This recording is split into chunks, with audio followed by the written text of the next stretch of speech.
Hello दोस्तों, कैसे हो आप। आज हम लोग सीखेंगे इस तरह का क्वेश्चन जो बार बार एग्जाम में आता है, मात्र 2 सेकंड में सोल्व करने के लिए। बाबू देखिए, ये जो क्वेश्चन मैं दिया हूँ बोर्ड पे, ऐसा क्वेश्चन जो एग्जाम में आपका बार बार पूछा गया, चाहे कोई भी एग्जाम हो, एसएससी, रेलवे, बैंक, ठीक है। लेकिन मैं आपको आज इस तरह क्वेश्चन को सोल्व करके क्या दिखाऊंगा, वो भी 2 सेकंड के अंदर, ठीक है। आइए बिना देर किए हुए हम लोग इस तरह क्वेश्चन को सोल्व करना सीखते हैं, ठीक है। आइए देखिएगा क्या क्वेश्चन है। पहला, ये दिए गए चित्र में angle A B C 70 degree है, तो एंगल ए डी सी का मान ज्ञात करना है। यानी बाबू जब भी सर्कल के अंदर वर्ग दिया होगा, ठीक है, तो ये कहलाता चक्र चतुर्भुज। चक्र चतुर्भुज का नियम क्या होता है कि इसके आमने सामने की भुजा का योग क्या होता है, 180 डिग्री होगा। यानी कि एंगल बी एंगल डी मिलकर 180 डिग्री बनाएगा, एंगल ए और एंगल सी मिलकर क्या होगा, 180 डिग्री बनाएगा। तो बाबू देखिए, एंगल बी का मान 70 दिया हुआ है, हमको एंगल डी का मान निकालना है। तो ये जब 70 है तो ये कितना हो जाएगा बाबू, 110 होगा, तभी ना दोनों मिला के 180 डिग्री का मान बनाएगा। तो यानी कि हमारा एंगल डी क्या हो जाएगा बाबू, 110 डिग्री। तभी तो 110 और 70 मिलके 180 का मान बनाएगा। यही आपका आंसर हो गया। फिर उसके बाद यहाँ देखते हैं ये क्या क्वेश्चन है। ए क्यूब प्लस 1 का क्यूब प्लस 2 का क्यूब प्लस 3 का cube plus dot dot dot 10 का क्यूब प्लस 3025 है। तो 2 का क्यूब प्लस 4 का क्यूब प्लस 6 का cube plus dot dot dot 20 का क्यूब आपको मान ज्ञात करना है। ये आपका सीरीज का क्वेश्चन है, ठीक है। बाबू यहाँ ध्यान से देखिए, 1 का क्यूब क्या होता है, 1 होता है, और यहाँ 2 का क्यूब क्या होता है, 8 होता है। यानी कि ये इसका 8 गुना बड़ा है। यानी कि इसका जो वैल्यू दिया होगा, इसका जो आंसर आएगा 8 गुना ज़्यादा आएगा। यानी कि इसका आंसर कितना है बाबू, 3025। तो लिख दिए।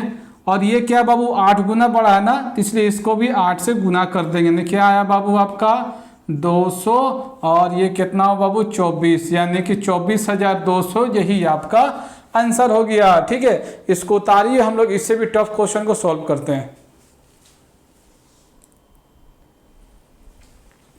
आगे हम लोग देखते हैं, इस तरह का क्वेश्चन भी एग्जाम में आपका बहुत बार आया हुआ है, चाहे रेलवे हो चाहे एसएससी हो, ठीक है। लेकिन इसको हम लोग मात्र 2 सेकंड में ही सॉल्व करेंगे, तो बिल्कुल आपको एकदम समझ में आ जाएगा, कहीं दिक्कत नहीं होगा। आइए देखिए क्या क्वेश्चन है कि एक चुनाव में 2 उम्मीदवारों में से एक को 40% मत मिला और वह 100 मतों से हारता है, तो कुल मतों की संख्या ज्ञात करें।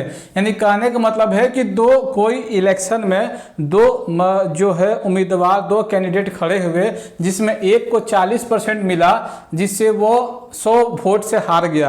जब जाहिर सी बात है, जब एक को 40% मिला तो दूसरे को 60% ही मिला होगा, ठीक है। तो यानी क्या करेंगे, 60% माइनस 40%, ठीक है। दोनों घटाएंगे और कुल मत के लिए हम लोग एक्स ले लिए। अब बराबर कितना मत से आ रहा है बाबू, 100, ठीक है। तो x गुना 20% बराबर 100 हो जाएगा। अब बाबू देखिए, परसेंट को हटाएंगे तो नीचे 100 आएगा, हाँ नीचे 100 आएगा। तो ये 20 से 5 बार में, और ये 5 यहाँ क्रॉस गुना होगा, क्या होगा वो 500। यानी कुल मतों की संख्या कितना होगा वो 500। यही आपका आंसर हो गया। फिर यहाँ देखिए क्या क्वेश्चन है कि cot 4 थीटा, cot का power 4 theta plus cot square theta बराबर 3.6 है। ये इसका मान दिया हुआ है। तो हमें क्या ज्ञात करना, कोसेक का power 4 theta minus cosec square theta का मान ज्ञात करना है, ठीक है। हाँ ये देखिए, ये तो जाहिर सी बात है, कोट का उल्टा कोसेक होता है जब ऐसा दिया रहे। अब देखिए पावर दोनों का सेम है, यहाँ 4 है, यहाँ 4 है, यहाँ 2 है, यहाँ 2 है, और देखिए प्लस है माइनस है, बस यही एक डिफरेंस है। और ये एक दूसरे का उल्टा दिया रहे, तो यानी कि जो इसका वैल्यू होगा वही इसका भी वैल्यू कहलाएगा। यानी इसका वैल्यू कितना है 3.6, तो इसका भी वैल्यू क्या होगा 3.6। यही आपका आंसर हो गया। इसको उतारिए, हम लोग इस तरह का और क्वेश्चन सॉल्व करते हैं जो एग्जाम में बार बार आया हुआ है।